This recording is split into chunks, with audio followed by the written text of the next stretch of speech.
Good morning बच्चों, class 7th Hindi medium प्रश्नावली 7.1।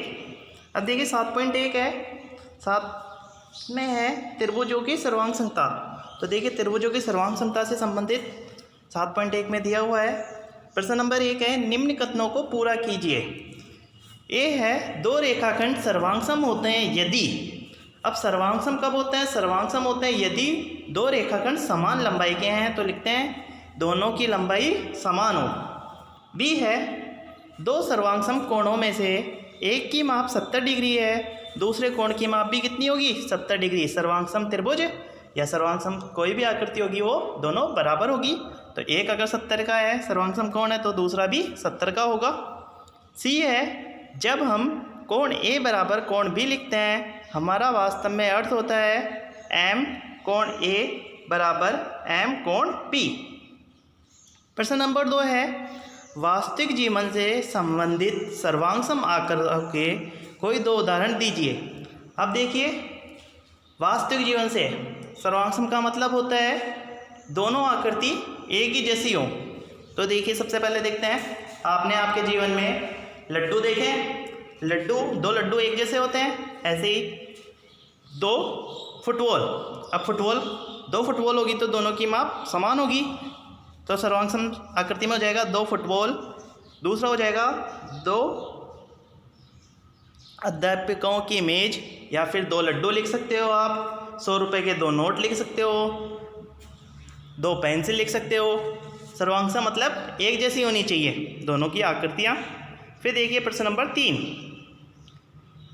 यदि सुमेलन ABC FED के अंतर्गत त्रिभुज ABC सर्वांगसम है त्रिभुज FED, तो त्रिभुजों के सभी संगत सर्वांगसम भागों को लिखिए। अब देखिए हल देखते हैं। दिया है त्रिभुज ABC सर्वांगसम है त्रिभुज FED के। सर्वांगसम का मतलब होता है कि एक ही आकृति के ऊपर जब दूसरी आकृति को रखेंगे तो दोनों के भाग बराबर होंगे। तो देखिए त्रिभुज है आपके पास ABC, साइड में दिख रहा है आपको त्रिभुज ABC, दूसरा त्रिभुज है FED त्रिभुज दिख रहा है। जब त्रिभुज ABC के ऊपर त्रिभुज FED को रखते हैं तो देखिए F किसके ऊपर आएगा? A के ऊपर आएगा, और D आएगा C के ऊपर, D C के ऊपर, और B के ऊपर आएगा E। दिख रहा है आपको? अगर इसको घुमा के इसके ऊपर रखेंगे तो A के ऊपर F आ जाएगा, C के ऊपर D आ जाएगा, B के ऊपर E आ जाएगा। तो त्रिभुजों के सभी संगत सर्वांगसम भाग निम्नलिखित हैं। सर्वांगसम त्रिभुजों के सभी संगत भाग बराबर होते हैं। तो देखिए A, कोण A के बराबर हो जाएगा कोण F, कोण B के बराबर हो जाएगा कोण E, कोण C के बराबर हो जाएगा कोण D, कोण C के बराबर D हो गया, AB के बराबर हो जाएगी AB के बराबर कौन सी भुजा हो जाएगी? FE, BC के बराबर ED, AC के बराबर FD। आगे देखिए प्रश्न नंबर 4। प्रश्न नंबर 4 है, यदि त्रिभुज DEF सर्वांगसम है, इसको पढ़ते हैं सर्वांगसम। जब बराबर के ऊपर एक लहरदार रेखा बनाते हैं तो इसको बोलते हैं सर्वांगसम।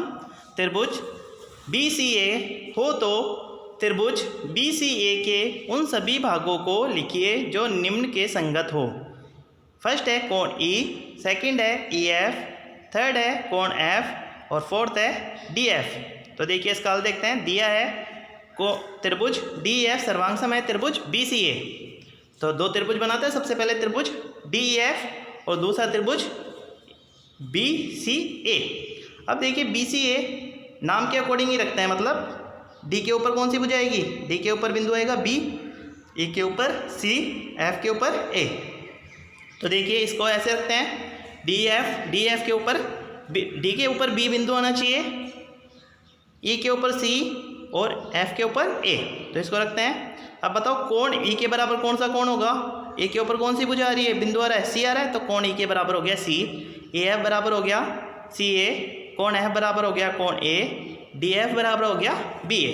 ओके स्टूडेंट्स, ये एक्सरसाइज आपकी कंप्लीट हो गई।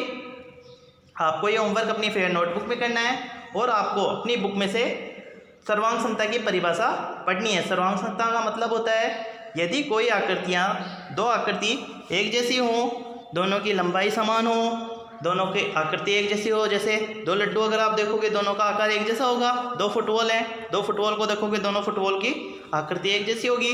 दो स्केल हैं या फिर दो खिड़कियां हैं, अगर सभी एक जैसी हो तो वो दोनों कहलाती हैं सर्वांग सम आकृति।